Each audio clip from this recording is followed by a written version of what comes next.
emotional today. I saw hugs, and you set them up to expect this?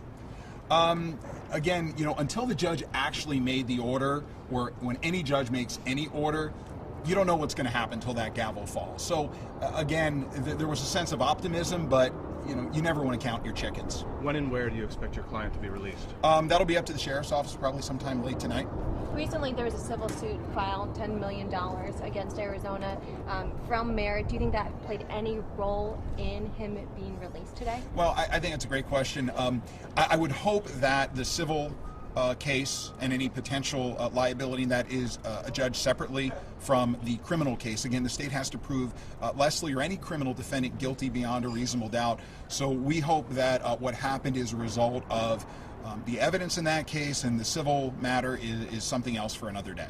The judge today said that he wanted Mr. Merritt to have skin in the game. What does that mean to you? Actually, that was at the last hearing, November 16th, when he reduced from $1 million cash to $150,000. That was a substantial reduction, and one that we were very grateful for. But he said, "Mr. Merritt, I want you to have some skin in the game." That's actually where that quote came from.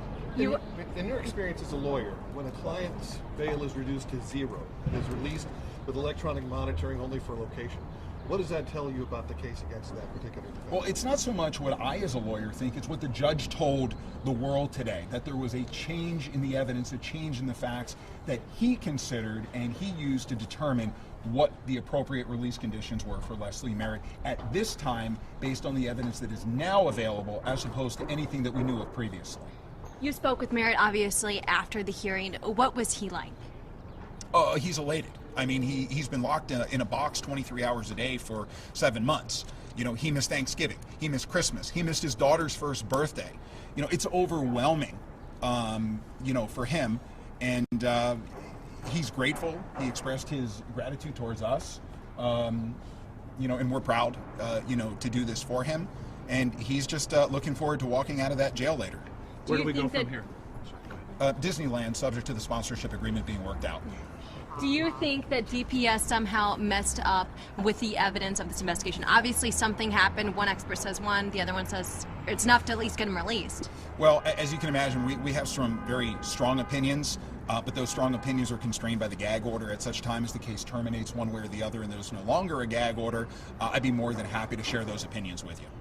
What was the issue with the electronic monitoring? The judge felt it was appropriate at this point. At some point, pretrial services, which is a court agency, sort of the stepsister of probation, made a determination that could be appropriate. Again, we have to look at the charges, the gravity of the charges, which are still in force. We view it somewhat as a token gesture at this point, but Leslie's not going anywhere. He has every reason to be present for all proceedings, and we're just going to ride it out. But as we do, we're fighting till the very, very end, and this is over. What do you expect to happen on May 18th, the next court date? God, that's a month away. There's so much that can happen between now and then, so it's hard to say. I can tell you we're still working. We're not taking our foot off the gas. So does that mean you're going to file a motion to dismiss charges? Once you can't really, that's a misnomer. You can't really file a motion to dismiss on the facts. If there are legal issues, we'll make that determination and file appropriate motions. But judges can't just dismiss on the facts, unless it's the prosecution that makes such a motion. But we don't have the ability, the standing to do that. You said he's been held in a box for 23 hours a day here at the 4th Avenue Jail, or where? He's actually at Lower Buckeye Jail. So, anything else from anybody? No. Thanks. Good? Perfect. All right, thanks, guys. Jason. Could I get your name real quick? Jason Lamb, L-A-M-M, and Ulysses Farragut, ULISESFERRAGUT. Jason, will you be there tonight when your client's released? Will both of you guys be there? depends if I get permission from my wife. So yes. We'll see. Okay. We'll see. Okay. A lot of coffee. A lot of coffee. Okay. Thank you. If anyone's out there, 1%, 2%'s okay, and a couple of Splendas would be great. Thanks very much, guys.